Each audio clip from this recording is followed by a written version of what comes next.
ہے اس کی بنیاد پہ جو 9ویں کا اور 11ویں کا امتحان ہے وہ کیلکولیٹ کر سکتے. کلیئر ہو گیا جی. اب آ جائے جی تیسری کیٹیگری پہ.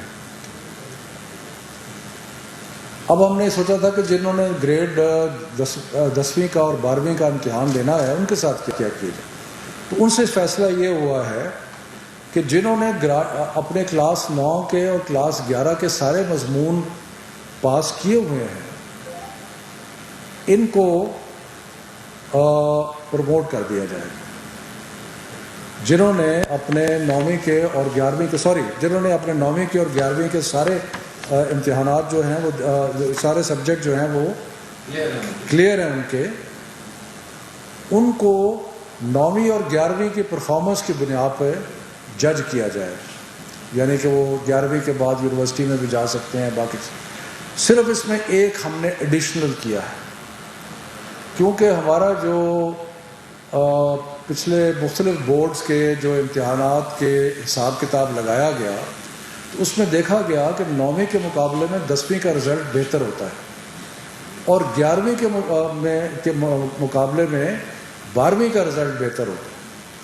تو اس لیے ہمیں وہ ایک پورا اسٹیٹسٹیکل فارمولا اپلائی کر کے اور اس میں یہ فیصلہ کیا گیا کہ جن کو 9ویں اور 11ویں کی بنیاد پہ پروموٹ کیا جا رہا ہے ان کے نمبروں میں 3% اضافہ کر دیا جائے.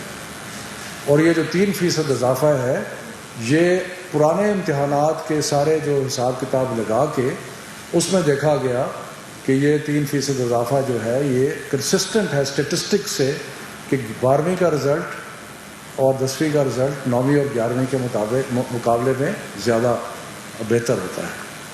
ٹھیک ہے جی.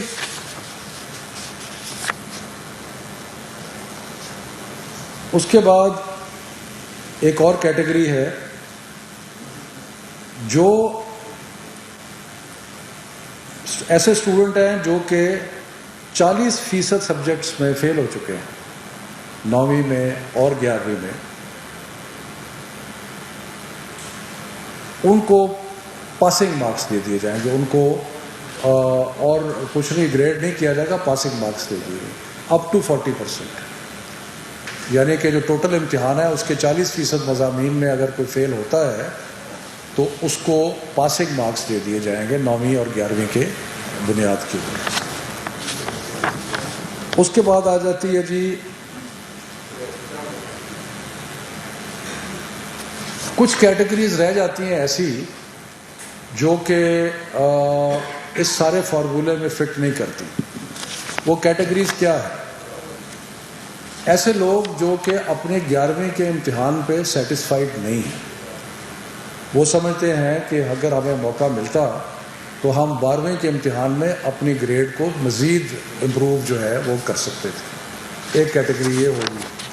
دوسری کیٹیگری یہ تھی کہ جن لوگوں نے 11ویں کا امتحان نہیں دیا تھا لیکن وہ کمپوزٹ امتحان دے رہے تھے 12ویں کا اور ان کے پاس 11ویں کا رزلٹ ریلائی کرنے کے لیے نہیں ہے. یہ دوسری کیٹیگری ہوگی. تیسری کیٹیگری وہ تھی جو چند مضامین میں امتحان دینا چاہتے تھے. مثلا کئی لوگ ہیں جو میڈیکل سے انجینئرنگ میں آ کے میتھمیٹکس کے امتحان دینا چاہتے ہیں اور وہ سارا امتحان نہیں لے رہے تھے, وہ چند مضامین میں امتحان لے رہے تھے. اور چوتھی کیٹیگری ان کی ہے جو 40% سے زیادہ مضامین میں فیل ہو گئے تھے. یعنی کہ وہ پاس مارکس کی اس میں نہیں آتے. تو ان 4 کیٹیگریز کے لیے ہم نے فیصلہ کیا ہے کہ ایک اسپیشل امتحان لیا جائے گا کیونکہ یہ تھوڑا نمبر ہوگا اور یہ امتحان حالات کے مطابق سپٹمبر اور نومبر کے درمیان لیا جا سکتا ہے. میں پھر ریپیٹ کرتا ہوں کیونکہ بہت سارے لوگ دیکھ رہے ہیں اس چیز کو, خاص طور پہ بچے ہمارے دیکھ رہے ہیں کہ اسپیشل ایگزامز کن کے لیے ہوگا. نمبر 1 جو اپنے گریڈ جو ان کا کلاس 11 کا رزلٹ ہے جس کی بنیاد پہ ان کو یونیورسٹی میں جانا ہے اور باقی کیونکہ 12ویں کا امتحان نہیں ہو رہا تو ان کو اگر وہ سیٹسفائیڈ نہیں ہے تو ان کو موقع ملے گا کہ وہ ایک اور امتحان میں بیٹھ سکیں. لیکن یہ تھوڑی کیٹیگری ہوگی, تھوڑے لوگ ہوں گے.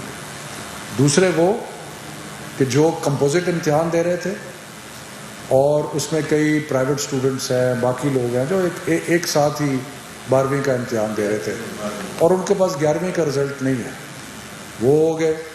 تیسرا کہ جو چند سبجیکٹس کا امتحان دے رہے تھے, اور چوتھا وہ کہ جو 40% سے بھی زیادہ فیل ہو گئے تھے, تو اس میں ان کو ایک موقع دیا جائے گا. اس کے بعد جو امتحان کا ٹرانسکرپٹ ہوگا 12ویں کا, اس میں ٹوٹل نمبر دیے جائیں گے. اس میں سبجیکٹ وائز ٹرانسکرپٹ نہیں ہوگا, سبجیکٹ وائز ٹرانسکرپٹ نہیں ہوگا. جو ان کے 11ویں کے ٹوٹل نمبر ہیں ان میں 3% ایڈ کر کے وہ ان کا رزلٹ جو ہے وہ اس کا کیلکولیٹ ہو جائے گا. ٹھیک ہے جی. اور یہ اس لیے کیا گیا ہے کہ بورڈز اس میں لکھیں گے کہ ہم نے پرانے حساب کے مطابق اندازہ لگایا ہے کہ یہ بیسٹ پریڈکشن ہے ان کی پرفارمنس کی.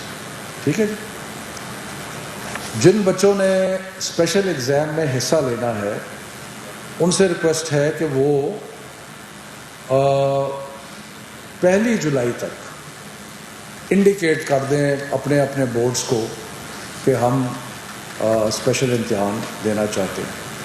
یعنی کہ یہ تقریباً 29 بورڈ ہیں, تو ہمارا یہ خیال ہے کہ یہ اتنے کم بچے ہوں گے کہ ان کو سپریٹ کر کے, لیکن پھر بھی یہ فیصلہ بعد میں ہوگا سپٹمبر اور نومبر کے درمیان کون سا پیریڈ ہے جس پہ ہم حالات کا جائزہ لے کے یہ اسپیشل ایگزام. میرا خیال ہے کلیئر تو ہے, لیکن ایک دفعہ میں اگر تھوڑا سا دوبارہ رپیٹ کر دوں, کئی دفعہ کنفیوژن ہو جاتا ہے. وہ پہلی بات کہ جنہوں نے 9ویں کا اور 11ویں کا امتحان نہیں دیا وہ سارے پروموٹ ہو گئے. ٹھیک ہے جی. اس میں پرائیویٹ بھی ہو گئے, اس میں جو ریگولر اسٹوڈنٹس ہیں وہ بھی ہو گئے. ٹھیک ہے جی. وفاقی وزیر شفقت محمود جو ہیں وہ بتا رہے تھے, اور اسپیشلی بچے بہت زیادہ پریشان تھے اپنے میٹرک ایگزامز کو لے کر. ان کا یہ کہنا تھا کہ وہ بچے جنہوں نے 9ویں اور